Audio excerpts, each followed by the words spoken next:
Marcos, el capítulo 3. Y hoy vamos a hablar de una obra guiada por el Espíritu Santo. ¿Una obra qué? Guiada por el Espíritu Santo. Marcos 3, 20 al 30. 10 versículos cortos. Vamos a estar leyendo en la Nueva Traducción Viviente. Usted me va a acompañar ahí en la lectura. Ya tenemos, dice: cierta vez Jesús entró en una casa y las multitudes empezaron a juntarse nuevamente. Pronto ni él ni sus discípulos encontraron un momento para comer. Cuando sus familiares oyeron lo que sucedía, intentaron llevárselo. Está fuera de sí, decían. Pero los maestros de la ley religiosa que habían llegado a Jerusalén, de Jerusalén, decían, ¿qué decían? ¿Sí están leyendo? ¿Está poseído? Qué atrevido, ¿cierto? El príncipe de los demonios. De él recibe el poder para expulsar los demonios. Jesús los llamó para que se acercaran y respondió con una ilustración. ¿Cómo puede Satanás expulsar a Satanás?, preguntó. Un reino dividido por una guerra civil acabará destruido. De la misma manera, una familia dividida por pelea se desintegrará. Si Satanás está dividido y pelea contra sí mismo, ¿cómo podrá mantenerse en pie? Nunca sobrevivirá. Permítanme darles otra ilustración. ¿Quién tiene suficiente poder para entrar en la casa de un hombre fuerte y saquear sus bienes? ¿Solo alguien más? ¿Sí alcanzan a leer ahí? ¿Alguien más qué? Alguien más fuerte. Alguien que pudiera atarlo y después saquear su casa. Les digo la verdad, cualquier pecado y blasfemia pueden ser perdonados, pero todo el que blasfeme contra el Espíritu Santo jamás será perdonado. Este es un pecado que acarrea consecuencias eternas. Les dijo esto porque ellos decían: está poseído por un espíritu maligno. Oremos un momento. Señor, te damos muchas gracias por tu palabra. Sabemos que tu palabra es la verdad y que en tu palabra nosotros tenemos descanso, tenemos reposo, pero también tenemos la capacitación y la dirección para hacer tu obra. Padre, esta es una iglesia que por muchos años se ha mantenido fiel a tu palabra, pero que tú estás llamando para unos nuevos niveles de poder en la palabra de Dios, de poder en el Espíritu, nuevos niveles de fruto, nuevos niveles de alcance a nivel local y nuevos niveles de comunión e intimidad contigo. Esperamos que tú nos hables y nos permitas a través de tu Espíritu Santo llegar a esos nuevos niveles. En el nombre de Jesús, amén y amén. Quiero primero, ¿cómo se llama el título del sermón de hoy? De la palabra de hoy. Una obra dirigida por el Espíritu Santo. Si esa obra es dirigida por el Espíritu Santo, tenemos el primer ejemplo, el más grande ejemplo, que es Jesús. El libro de Filipenses 2 nos habla de que Jesús se despojó, ¿cierto? Se despojó. Eso es lo que en teología llaman la kenosis, el vaciamiento. Él se vació, él se despojó de todos sus atributos divinos, de todas sus capacidades divinas. Jesús en la eternidad es omnisciente y él se despojó de todo ese conocimiento. Jesús en la eternidad es omnipotente y se despojó de todo el poder. Yo una vez le escuché a un pastor que dijo: es que como Jesús era Dios, lo podía hacer todo. ¿Cuántos han creído eso? No, gracias a Dios ustedes no creen mentiras. Dice la palabra de Dios que Jesús todo lo que hacía, lo hacía por medio del Espíritu Santo. ¿Están en ayuno? ¿Sí? ¿No? ¿Están dormidos? Bueno, espero que ahorita la próxima pregunta usted responda un poquito más fuerte.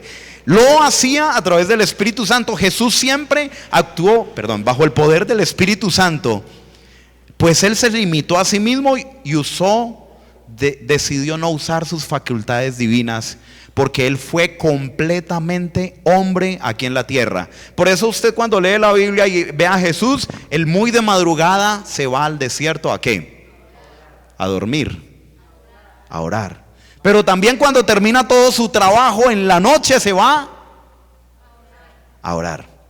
Dice la historia que los grandes hombres que Dios ha usado y mujeres que Dios ha usado para hacer transformaciones al interior de la iglesia han sido personas que tienen una comunión profunda y un amor profundo por la oración, por la palabra y por la iglesia. Dígalo conmigo, esas tres. Un amor profundo, ¿por qué? Por la oración, por la palabra y por la iglesia.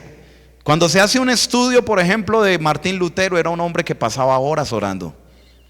Juan Hus, Juan Calvino, cometieron muchos errores también, pero hicieron cosas muy buenas a favor de la iglesia. Todos esos eran hombres de profunda intimidad con Dios, con la palabra y con la iglesia.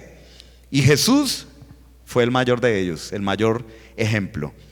La división, ¿ustedes saben qué es división? Dividir, pero ¿qué es división? Es una cosa así que tiene un puntico arriba, un puntico abajo. Es partir en dos algo, ¿cierto? En dos o en varios, en más pedazos. Pero la palabra división viene de dos visiones. De dos visiones. La división es cuando en un lugar el esposo tiene una visión. La mujer tiene que estar metida en la cocina, lavando loza, haciendo de comer todo el tiempo. Y la mujer dice, no, la mujer puede liberarse, no necesita un hombre, ¿cierto? Ahí hay dos visiones, ¿sí o no? Ahí hay dos visiones diferentes. La división son dos visiones acerca de un mismo propósito. Los dos tienen una visión diferente de cómo hacer familia. Pero qué bendición cuando en el hogar los dos pueden tener la misma visión de cómo hacer familia. Y los roles se pueden organizar. Usted le puede preguntar en mi esposa quién lava la loza y ella le va a responder, ¿cierto? Ella es la que ordena quién lava la loza, ¿sí?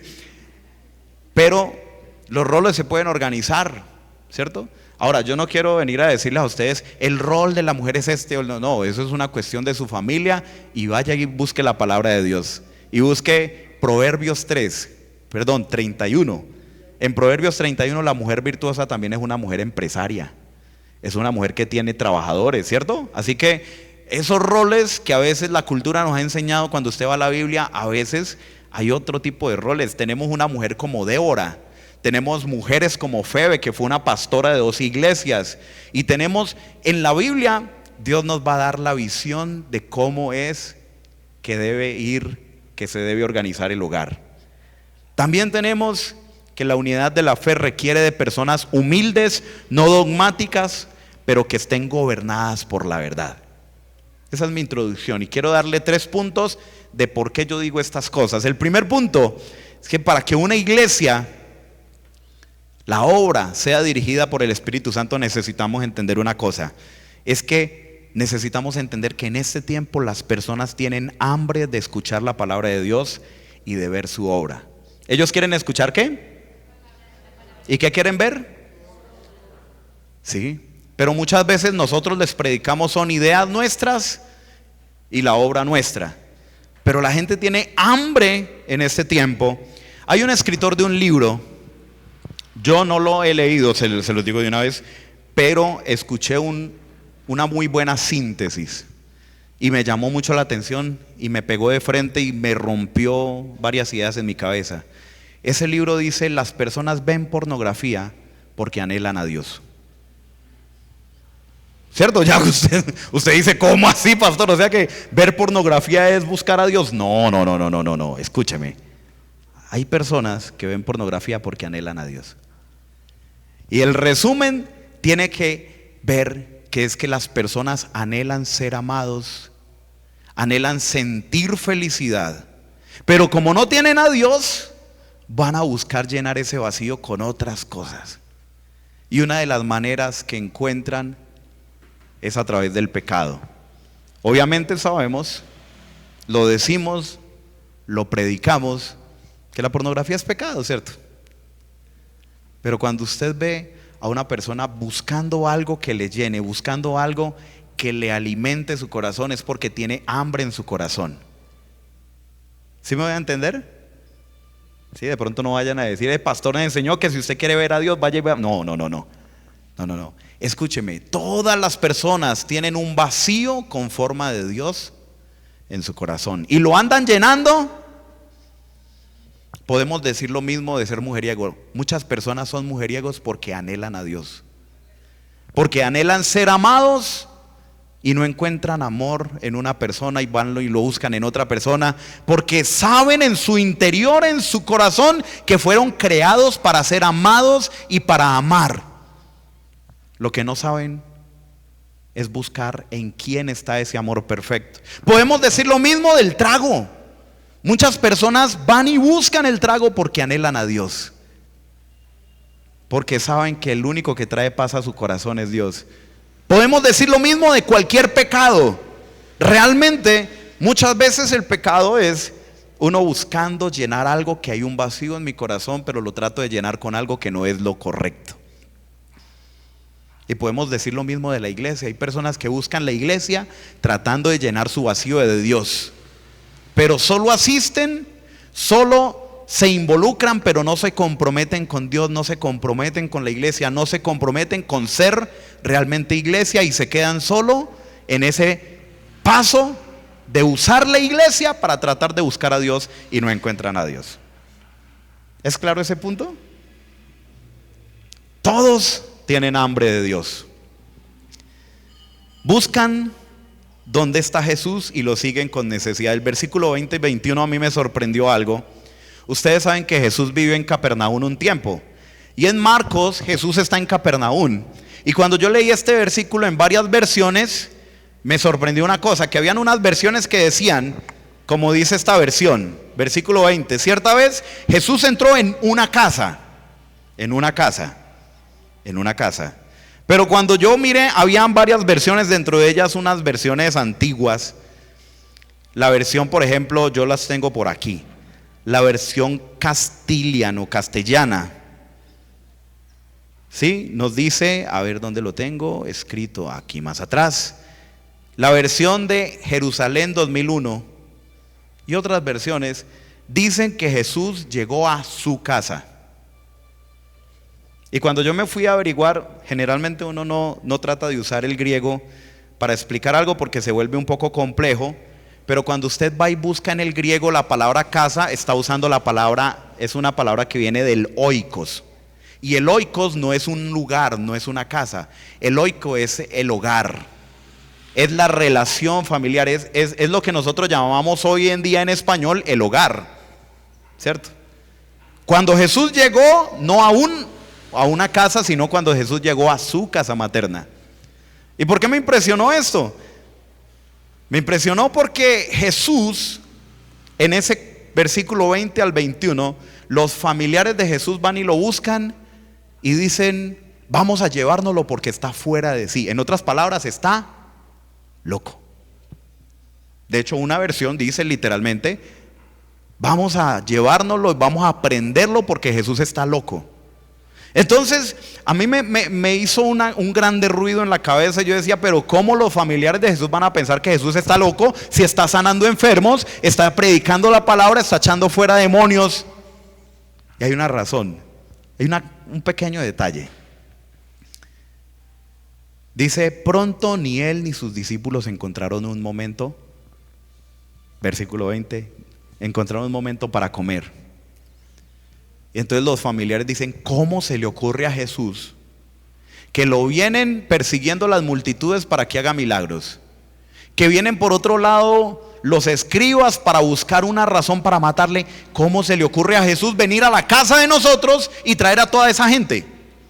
Está loco, ¿cierto?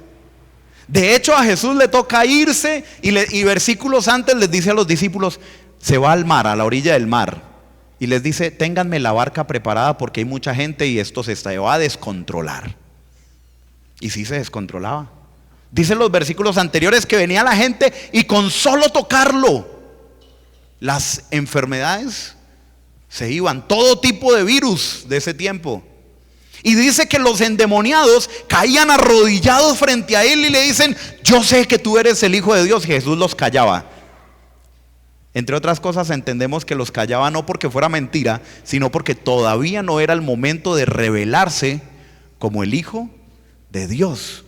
Pero los demonios lo veían y caían rendidos ante él. Y sus familiares no entendían lo que estaba pasando. No entendían lo que estaba pasando porque nunca habían visto ese tipo de obra. Nunca habían visto ese tipo de actividad. Entonces, cuando uno, generalmente está el primer grupo, la familia. Nunca ha visto ese tipo de cosas. Cuando uno no ha visto algo, uno lo tilda de eso, es una locura. ¿Cierto? ¿Sí? ¿Cómo se le ocurre que ese hombre va a echar fuera demonios? ¿Cómo se le ocurre? Y fuera de eso, ¿cómo se le ocurre venir a la casa y traernos todo ese problema acá? Pero Jesús sabía que todas esas personas que lo venían siguiendo tenían hambre. Tenían hambre. Cuando usted ve a una persona en la calle que está buscando la droga, que está buscando sexo, que está buscando, generalmente la iglesia los tilda como pecadores, degenerados. ¿Sí o no? Si nosotros comenzamos a ver como Jesús veía, que los llevó a su casa, Jesús veía en ellos personas que tenían hambre, Jesús veía en ellos personas que tenían sed, Jesús veía en ellos una necesidad, porque lo que lo movía a Jesús era otra cosa, lo movía el Espíritu Santo, lo movía el amor, no lo movía la religiosidad. A mí me impresionó mucho ese punto porque yo nunca había visto un Jesús así, nunca había visto que los familiares decían que Jesús estaba loco, y nunca había visto en una parte de la Biblia donde Jesús en su propia casa llegó a la multitud al punto de que él no tenía ni tiempo para comer. Dedicaba su tiempo para eso. Su familia cree que está loco. Cuando Dios comienza a hacer una obra en su corazón y usted comienza a ser dirigido por el Espíritu Santo, esa obra los demás la van a catalogar como una locura. ¿Cierto? Porque dice la palabra de Dios que el evangelio para los que se pierden es locura. Locura. Ay, qué vergüenza que digan que yo estoy loco, que vengo a la iglesia y a veces nosotros en la alabanza está muy buena y uno así. Qué vergüenza que digan que yo estoy loco porque estoy saltando para el Señor. Cuando David alababa al Señor, ¿qué hacía David? Saltaba. Y Mical, su esposa, se enojó porque se le estaba viendo todo al rey David, porque danzaba sin vergüenza. ¿Y qué pasa con nosotros? A veces llegamos a la iglesia y nos da vergüenza dar un grito de júbilo. Cantamos ahí medio pasito porque es que qué pena que sepan que yo soy desafinado. Pues que no importa, porque Dios está viendo su corazón, y lo que usted hace para Dios cuando usted está controlado por el poder del Espíritu Santo va a parecer locura para los demás, pero ¿qué importa? ¿O no? O sea que nos falta un poquito de locura, ¿cierto? Esta semana escuché un teólogo que se llama Bernardo Campos, es un teólogo peruano, y él decía: la definición de locura es cuando usted está desconectado de la realidad. ¿Cierto? Lo que decían aquí de Jesús, está fuera de sí. Bueno, una definición simple, ¿cierto? Porque pues es cierto, pastor, eso tiene una apertura brutal esa palabra. Y el cristiano tiene que vivir una locura permanente, porque el cristiano no se mueve por la realidad que ve en sus ojos, sino se mueve por la realidad que vive en su espíritu. Usted no me creyó, eso es una locura. Ahora le hago la pregunta: ¿le va a dar a usted miedo de que digan que usted está loco? ¿O va a decidir vivir la locura del evangelio en todo su esplendor? ¿Qué quiere usted? Interesante, ¿cierto? Cuando su vida está controlada por el Espíritu Santo, usted va a parecer loco para otros. Ahora, no es que vamos a comenzar a hacer locuras porque sí, porque él es... No, espere un momentico. Porque es que usted, bajo la influencia del Espíritu Santo, usted no vive bajo la realidad que ven sus ojos, sino que usted vive bajo la realidad del poder de la verdad de la palabra de Dios.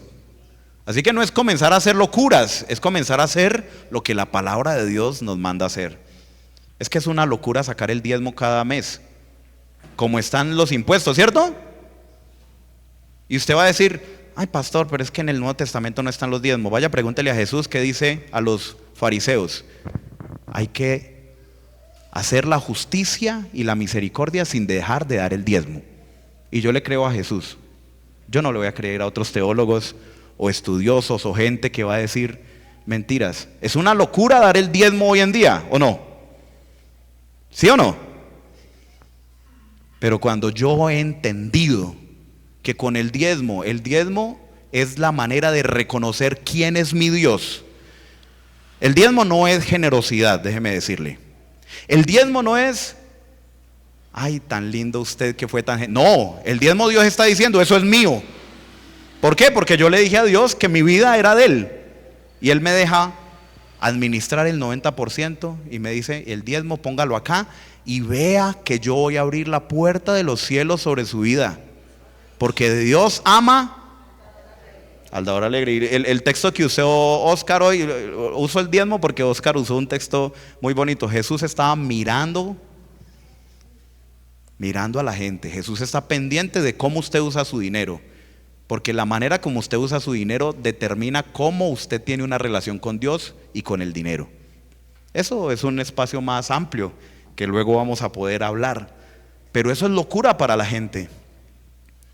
Y diezmar de 10,000 pesos es fácil, pero de 10 millones, usted dice de 10,000 pesos, pues es 1,000, pero de 10 millones, ¡1 millón! Eso es locura. Eso es locura, ¿cierto? El segundo punto: la obra de Dios, que es controlada por el Espíritu Santo, es una obra que confronta a los detractores, pero los confronta con la verdad. Y aquí vamos a hablar varias cosas. Jesús confronta a sus detractores, pero demuestra que Él está en la verdad y que los que lo están confrontando están en la otra orilla. En la otra orilla. Se parten las aguas. Se parten las aguas. Los escribas hacen un juicio dogmático. Versículo 23. Vamos a leer juntos el versículo 23. Y usted va a encontrar ahí un juicio tremendo que hacen los escribas.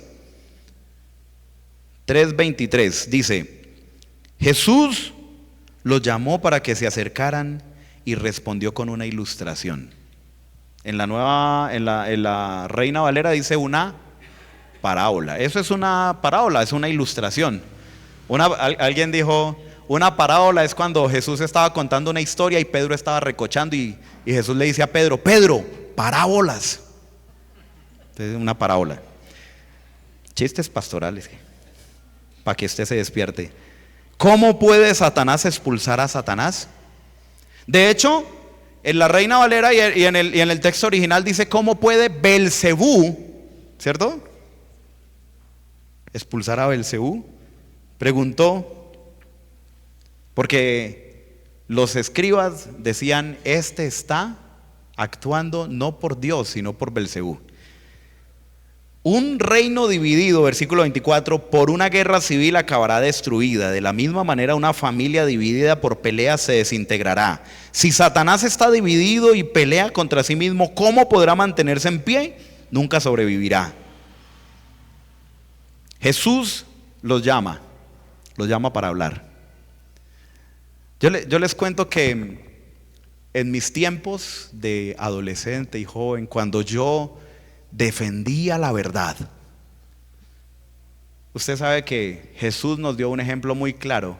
Cada vez que usted quiere defender la verdad, usando la verdad como un arma, lo único que usted hace es que la gente se quede sin oídos para escuchar.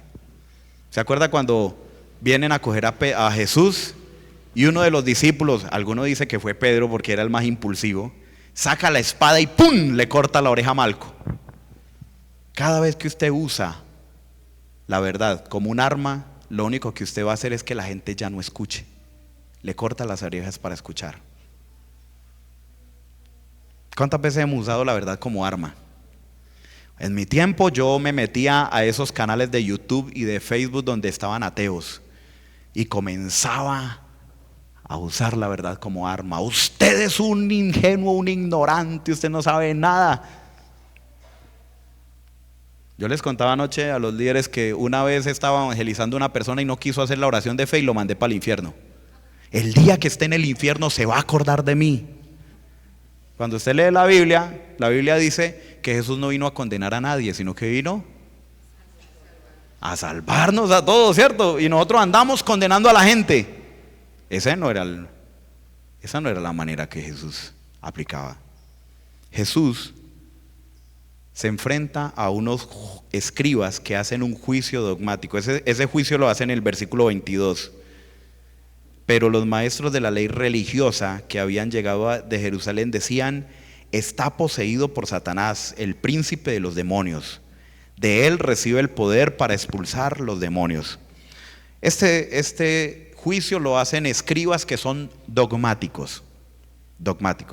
Si bien en la iglesia y en la Biblia nosotros tenemos dogmas, enseñanzas de fe que no se pueden cambiar, doctrinas que no se pueden cambiar porque el mundo hoy está más libre y entonces hay que cambiar la doctrina. No, la doctrina no se puede cambiar, la verdad no puede ser cambiada. Si es nuevo no es verdad, ¿cierto? No se puede cambiar. Pero estos escribas eran dogmáticos. Defendían su doctrina, su verdad y su forma de ver las cosas por encima de los demás. Y no importa qué. Y entonces aquí ven a Jesús. Es que Jesús no está con ellos. Jesús, un Galileo que sale por allá y comienza a hacer milagros, comienza a predicar la palabra. Algunos decían, él predica la palabra como quien tiene autoridad, no como los escribas. ¿Sí? ¿Se han leído Marcos 2? Los 2 capítulos anteriores. Es que Jesús predica de manera diferente, no como ellos. Es que Jesús no habla como ellos. A los escribas, ¿cómo hablaban?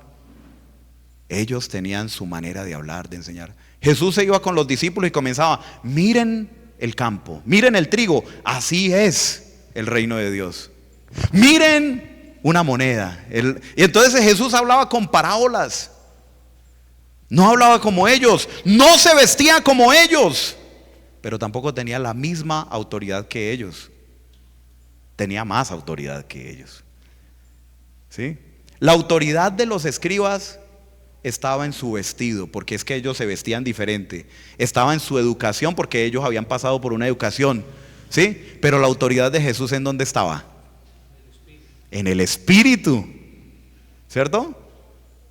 La autoridad de Jesús está en el Espíritu. Entonces el pensamiento dogmático, cuando ellos no hacen lo mismo que nosotros, entonces ellos son satánicos. Cuando ellos se visten diferente, ellos son malos, no son de Dios. Pero vienen los discípulos a preguntarle a Jesús: Jesús, hay otros que andan echando fuera demonios en su nombre y les va bien, y andan sanando. ¿Qué hacemos? Mire, los discípulos también eran dogmáticos. ¿Hacemos descender fuego del cielo y que los consuma? ¿Qué dice Jesús?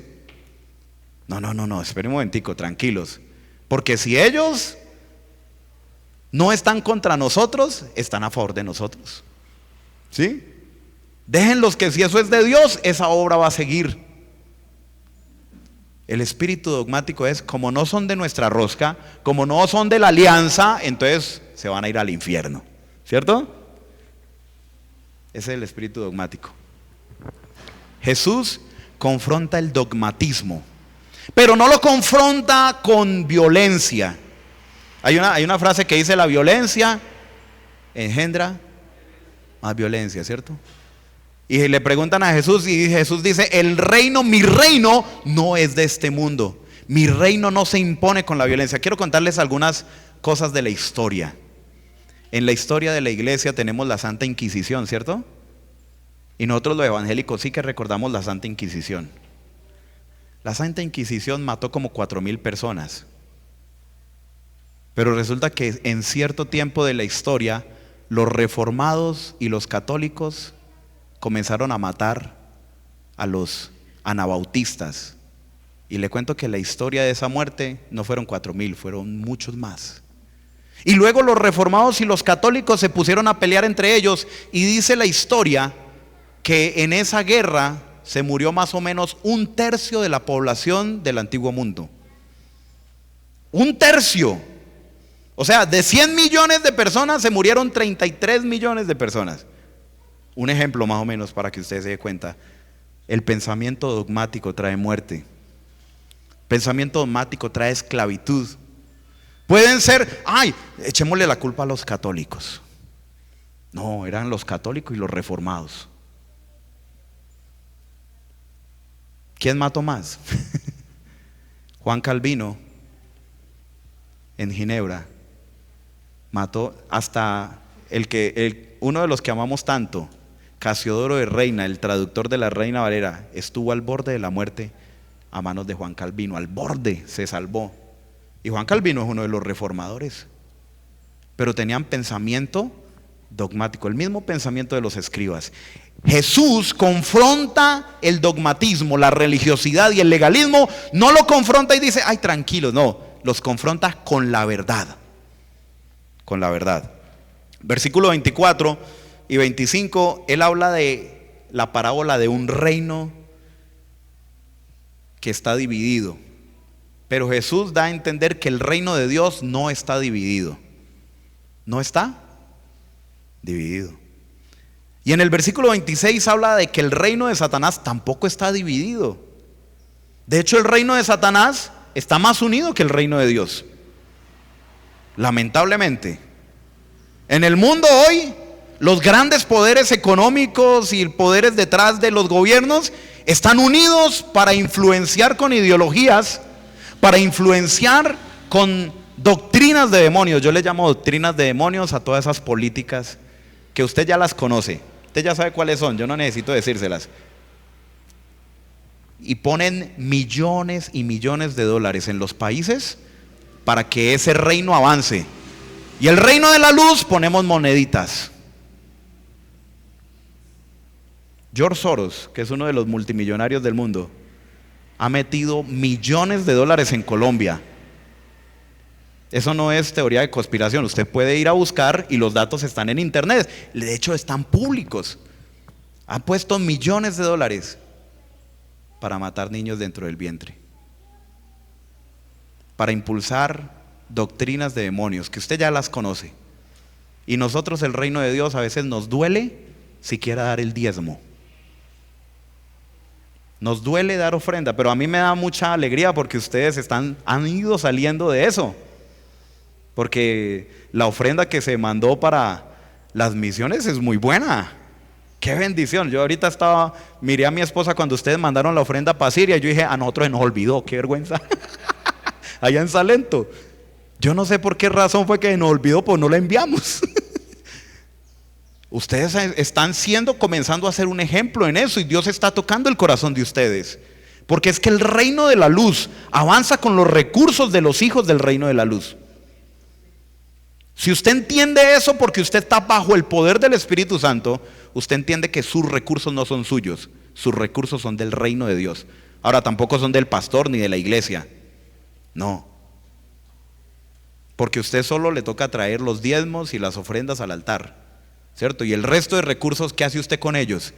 Los gasto en mis cositas, ¿sí?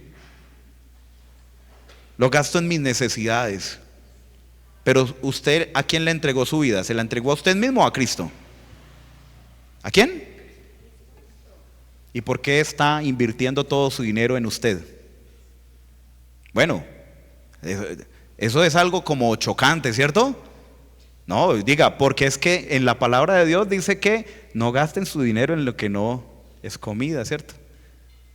Pero yo no estoy hablando de que ahora entonces usted todo su dinero lo va a tener que traer a la iglesia. No, espere un momentico. El reino de Dios involucra que usted atienda sus necesidades y las de su familia.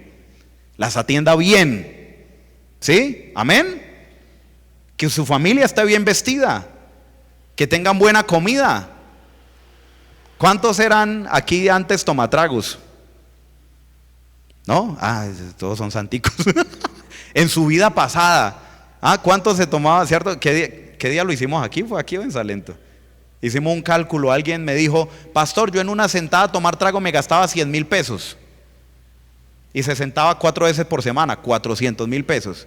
Ahora que usted es libre del alcohol, ¿qué está haciendo con esos 400,000 pesos? Inviértalos en su familia, ¿cierto? Eso es el reino de Dios, ¿o no? Amén. Pero también inviértalo en las personas que Dios pone a su alrededor para ayudar a otros a estudiar, a salir de la pobreza, para ayudar a otros que están necesitados, a otros que están hambrientos. Esta iglesia lo está haciendo. Aquí le dan comida a los niños, ¿cierto? O sea que ustedes están escuchando al Espíritu de Dios. O sea que esta palabra entonces es para ustedes, ¿o no? Sí, porque Dios quiere que nosotros avancemos en eso, ¿cierto? Avancemos en eso. El reino de Dios confronta el dogmatismo y confronta esas ideas, las confronta con la verdad. Pero también la verdad no necesita ser defendida, porque la verdad necesita ser demostrada. Cuando ustedes leen Primera de Pedro, el texto que usamos los que nos gusta estudiar de apologética, la apologética es la defensa de la verdad, la defensa de nuestra fe. Dice Pedro: estén preparados para dar razón de su fe cuando les pregunten. ¿Sí? Preparados para dar razón de la fe cuando nos pregunten. La fe, la verdad no necesita ser defendida. La verdad necesita ser demostrada. Cuando le pregunten, esté preparado para dar razón de su fe. Pero hay algunos cristianos que andan en YouTube, en Facebook, machacando. Les llaman garroteros, cristianos garroteros, apologistas garroteros. Y entonces uno abre un video en YouTube y sale un cura católico: ¿por qué los evangélicos se van a ir para el infierno? Y luego responde un apologista evangélico: ¿por qué los católicos? Al revés, ¿cierto? ¿Por qué los católicos y los otros van a... Y unos mandan al infierno a otros y los otros mandan al infierno a los unos? Ya hasta me confundí, se me lengua la traba con eso. Confucio, sí. Es un filósofo de lo muy antiguo. Nosotros no estamos llamados a eso. Nosotros estamos llamados a demostrar la verdad, a demostrar el amor. Pero para demostrar la verdad y para demostrar el amor tenemos que tener el poder del Espíritu Santo. No se puede demostrar la verdad y el amor con mis propias fuerzas. No se puede. Y nuestro tercer punto: el reino de Dios que actúa bajo el poder del Espíritu Santo es un reino que está dirigido por el Espíritu Santo. Y aquí Jesús habla que la blasfemia contra el Espíritu Santo implica adjudicar a los demonios lo que el Espíritu Santo hace. Es negar la obra del Espíritu Santo e ir conscientemente contra el Espíritu Santo o contra su obra. Hay un pastor que se llama John MacArthur, que escribió un libro que se llama Fuego Extraño. Y ese pastor lo que está diciendo es que cuando en una iglesia hay manifestaciones del Espíritu Santo, hay liberaciones, hay sanidades de parte de Dios, él dice que eso no es obra de Dios, que eso es obra de Satanás. Eso, ¿sabe cómo se le llama? Eso está rayando en la blasfemia contra el Espíritu Santo. ¿Por qué? Porque decir que la obra del Espíritu Santo es obra de Satanás es lo mismo que hicieron los escribas, ¿cierto? Jesús había acabado de sanar a un endemoniado que era mudo y sordo. En este texto de Marcos no está, pero en Lucas y Mateo se habla de cómo Jesús había acabado de sanar a un endemoniado que era un demonio que tenía sordo y mudo al que estaba endemoniado. Y salió el espíritu y comenzó a hablar y comenzó a escuchar. Que a veces los demonios pueden traer enfermedades. Eso es lo que nos muestra la Biblia, ¿cierto? Y aquí ustedes saben que esta iglesia Dios la ha usado para, sobre todo la pastora, que Dios le ha dado ese don de la liberación, ¿cierto, pastora? Usted puede hablar con ella le puede contar todas las historias habidas y por haber en ese sentido. Y estos escribas le estaban diciendo a Jesús: usted lo está haciendo, usted actúa por el poder de Belcebú, de Satanás. Adjudicar al Espíritu Santo algo que es del Espíritu Santo, perdón, adjudicar a Satanás algo que está haciendo el Espíritu Santo es una de las cosas que lleva a blasfemar contra el Espíritu Santo. El único pecado que no es perdonado. ¿Sabe por qué? Porque si usted blasfema contra el Espíritu Santo, ¿quién lo va a convencer de pecado? Y la única manera de ser libre, de ser salvo, es entender que yo estoy convencido de que por causa de mi pecado yo me merecía el infierno, pero que Jesús en la cruz del Calvario murió para que yo no fuera al infierno, sino que ahora por los méritos de Cristo, por las obras de Cristo, por la fe de Cristo, yo puedo, por las obras de Cristo, yo puedo estar en comunión con Dios. Estos escribas estaban atacando a Jesús porque no era de ellos, no hablaba como ellos, no se vestía como ellos, y entonces como no era de ellos, entonces es de Satanás. No tuvieron discernimiento. Los discípulos de Jesús aprenden a construir una relación con el Espíritu Santo de completa dependencia y sujeción a Él. Este versículo, el versículo 27, vamos a leerlo, dice: permítanme darles otra ilustración. ¿Quién tiene suficiente poder para entrar en la casa de un hombre fuerte y saquear sus bienes? Solo alguien aún más fuerte, alguien que pudiera atarlo y después saquear su casa. Les digo la verdad, cualquier pecado y blasfemia puede ser perdonados, pero todo el que blasfema contra el Espíritu Santo jamás será perdonado. Este es un pecado que acarrea consecuencias eternas. Les dijo esto porque ellos decían: está poseído por un espíritu maligno. ¿Cómo puede usted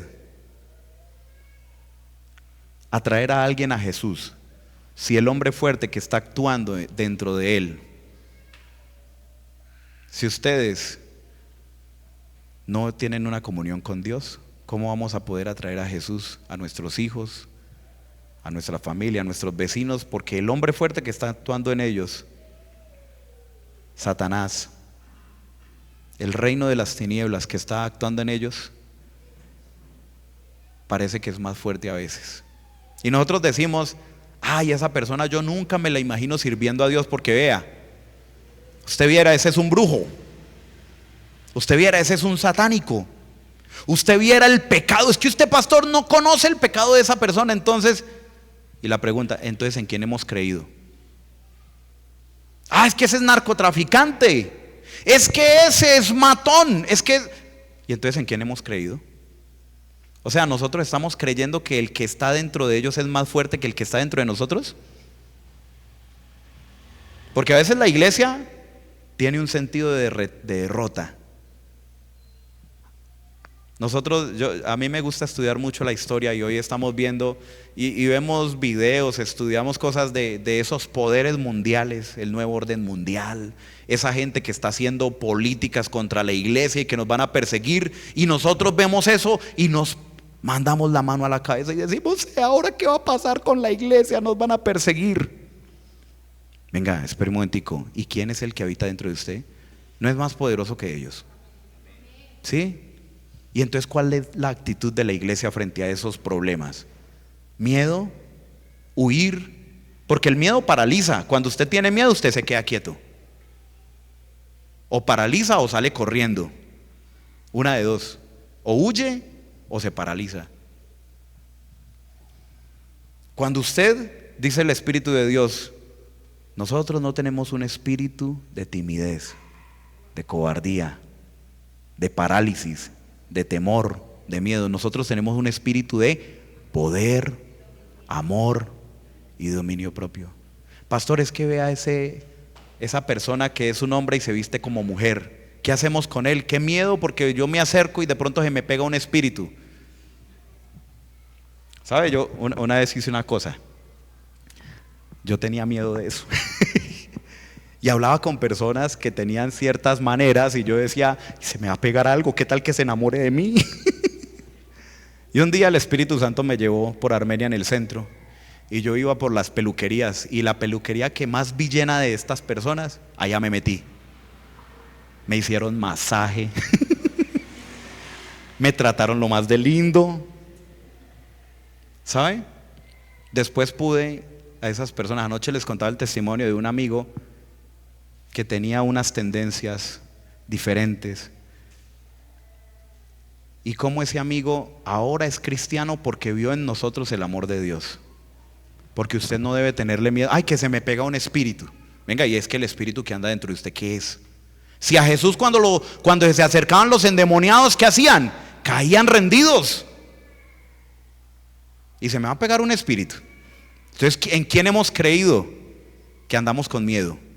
¿En quién hemos creído que andamos huyéndole a los pecadores? Cuando Jesús se sentaba con ellos a comer, con los publicanos y pecadores, porque Jesús andaba demostrando el amor, porque tenía una comunión perfecta con el Espíritu Santo y porque actuaba en el poder del Espíritu Santo. ¿Cómo vamos a actuar nosotros como iglesia? ¿Con miedo? ¿O vamos a actuar bajo el poder del Espíritu Santo? Por eso el Espíritu Santo me llevó allá a sentarme a ese lugar, a que me peluquearan y que me hicieran masaje y que me trataran bien. Y yo aprendí a tratarlos bien, a tratarlos con amor, con el amor ágape. Que ellos son personas que andan buscando el amor en lugares equivocados y no se han dado cuenta que el amor que andan buscando está en Jesús. ¿Y quiénes son los que le van a dar ese amor a esas personas? ¿Quiénes son? Nosotros. ¿Sí? Pero si nosotros, la iglesia, estamos dogmáticamente señalando el pecado de ellos, que es verdad. Usted, todas las comunidades, la comunidad del anillo, esa es otra comunidad, ¿cierto? La comunidad de los colorcitos, la comunidad de una cosa y otra. La iglesia a veces está atacándolos, es diciéndoles pecadores, degenerados, cuando nosotros lo que deberíamos estar es con los brazos abiertos diciéndoles: mire, ustedes están buscando amor. Todas sus actuaciones, sus actividades que están haciendo están buscando amor. Y el amor verdadero solo se encuentra en Jesús. El amor pleno, perfecto. Y la iglesia debe ser el cuerpo de Cristo que va y abraza a toda comunidad, va y abraza a los habitantes de la calle, va y abraza a los políticos mentirosos, pecadores y sinvergüenzas que roban la plata. Esos también hay que abrazarlos. Va y abraza a esos que usted conoce que es que se ha matado como 5. Hay que abrazarlo, hay que amarlo, porque usted no le tenga miedo. Claro que a uno le da sustico, ¿cierto? Eso es natural. Pero cuando usted está gobernado por el poder de Dios, usted va de una manera diferente. Cuando usted tiene esa convicción, ya usted no anda con miedo, usted anda con amor. ¿O no? ¿O sí? ¿Amén? ¿Amén sí o amén no? Entonces, ¿cómo va a salir usted de aquí ahora cuando mire esas personas que la iglesia muchas veces ha humillado? ¿Cómo va a salir usted? ¿Se va a atrever a ir a ese conocido que usted tiene, que tiene cierto pecado? ¿Se va a atrever usted a ir a darle un abrazo, a mostrarle el amor de Dios? Demuestre el amor de Dios y luego predique la palabra de Dios. Quien va contra el Espíritu Santo va contra la obra de Dios. Pero nosotros que estamos bajo la influencia del Espíritu Santo, estamos llamados a ser llenos del Espíritu Santo todos los días, para que la obra de Dios que se hace a través de los hijos de Dios, no solo de los pastores y los líderes, la obra de Dios que se hace a través de los hijos de Dios sea una obra que sea llena del Espíritu Santo. ¿Qué tal si se pone de pie y oramos? Me encantaría decirle muchas cosas más, pero no hay tiempo.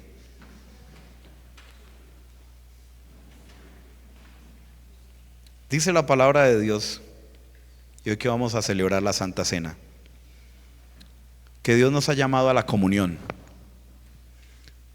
El reino dividido no podrá prevalecer. Y si en esta iglesia hay división, usted tiene una visión diferente,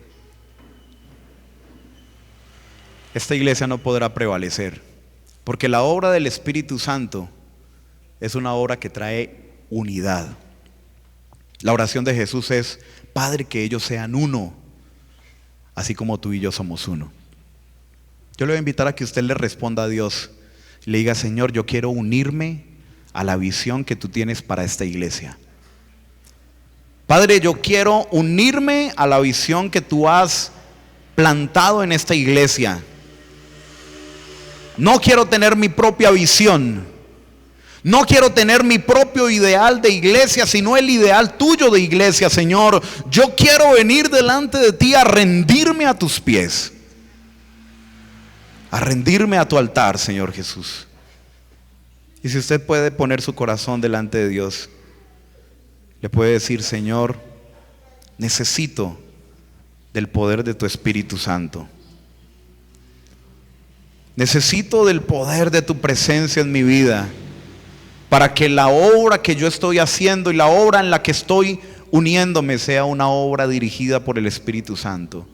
Para que la visión que esta iglesia tenga sea la visión bajo el poder del Espíritu Santo, Señor. Y que yo me pueda unir a los líderes y a los pastores que están trabajando. Y que me pueda unir para vivir una vida todos los días en comunión contigo en oración, comunión con la palabra y en comunión con la iglesia, para estar juntos. Señor, porque hoy he entendido que si actúo fuera de tu palabra, que si actúo fuera de la unidad, estoy actuando contra el Espíritu Santo. No es contra los pastores, no es contra los líderes, no es contra la iglesia, es contra el Espíritu Santo. Pero el Espíritu Santo va a traer unidad en su corazón. El Espíritu Santo va a traer discernimiento a su vida. Dígale: Señor, aquí estoy. Aquí estoy.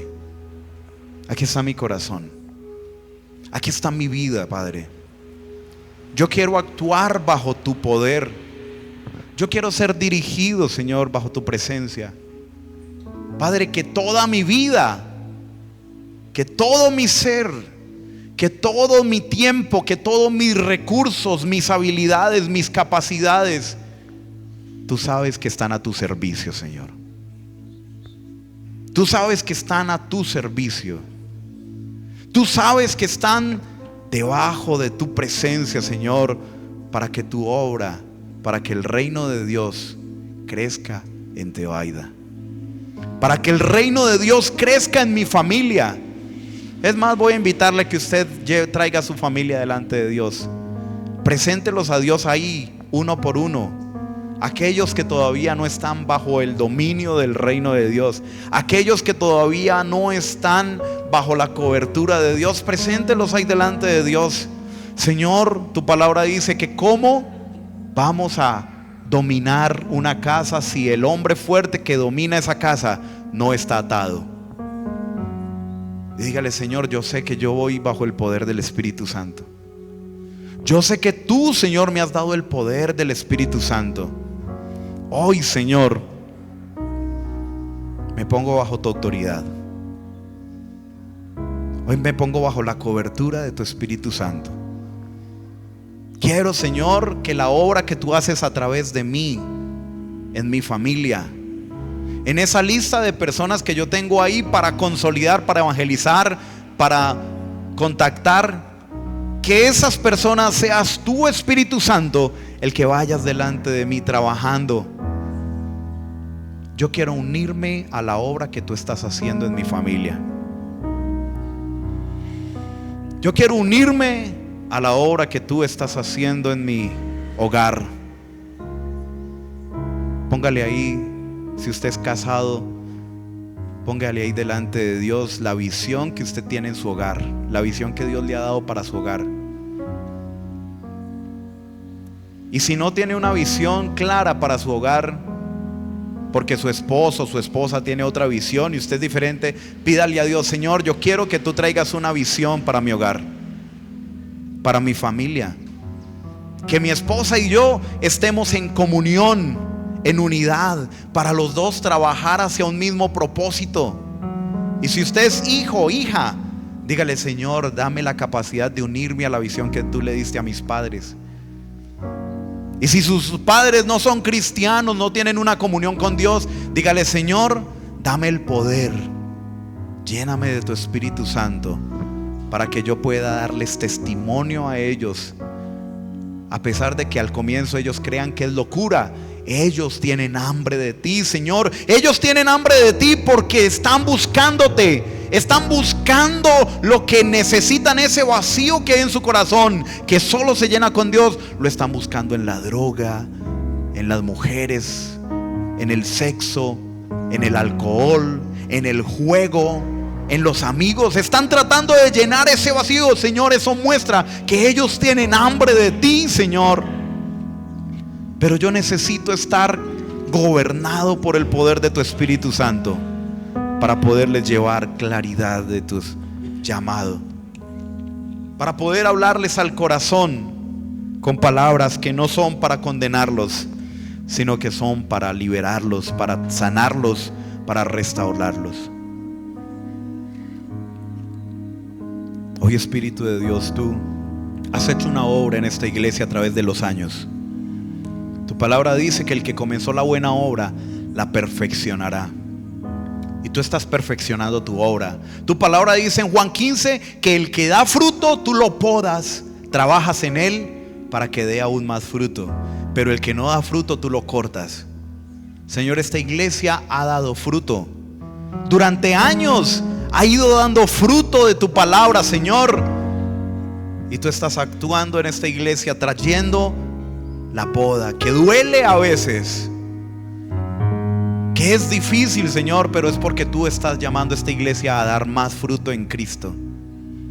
Porque tú estás llamando a esta iglesia a entrar en comunión perfecta con el Espíritu Santo, a entrar en una comunión perfecta con tu palabra todos los días, y a estar en comunión con la iglesia, los unos con los otros, en unidad, en un mismo sentir, en un mismo espíritu y en una misma visión, porque la división hace que un reino no prospere. Hoy te pido, Señor, trae una visión unida, unificada a esta iglesia. Háblale a los líderes, a los sugieres, a los de alabanza, a los jóvenes, a los niños, a las mujeres, a los hombres. Atráelos hacia Cristo. Únelos bajo la misma bandera de Cristo. Únelos, Señor, porque un reino dividido no puede prevalecer. Y porque tú quieres que esta iglesia produzca más fruto. Más, mucho más aún del que ha producido, pero que sea un fruto que permanezca, no que sea un fruto volátil, no que sea un fruto que se lo lleve el viento, sino que sea un fruto que permanezca, Señor. Y la historia de esta iglesia, bajo el poder del Espíritu Santo, va a seguir cambiando, va a seguir siendo transformada, porque tú no has terminado la buena obra que comenzaste en nuestra iglesia, en nosotros, en cada uno de los líderes, cada uno de los miembros, cada uno de los niños, de los hombres, de los jóvenes, de las mujeres. Cada uno tiene su parte que hacer. Cada uno tiene su puesto y su trabajo dentro de la obra de Dios. Señor, despierta a los que están dormidos. Señor, aquellos que están sacando excusas, despiértalos, Señor, despierta su espíritu. Confronta toda idea equivocada que se ha arraigado en la mente de algunas personas, Padre Celestial, y levanta tu obra. Levanta tu pueblo para que, como un ejército de los huesos secos, tú puedes hacer un ejército viviente. De lo que no es, tú llamas a lo que es. Diga el débil: fuerte soy en Jesús. Diga el pobre: rico soy en Jesús. El pequeño vendrá a ser un pueblo grande y numeroso. En el nombre de Jesús oramos.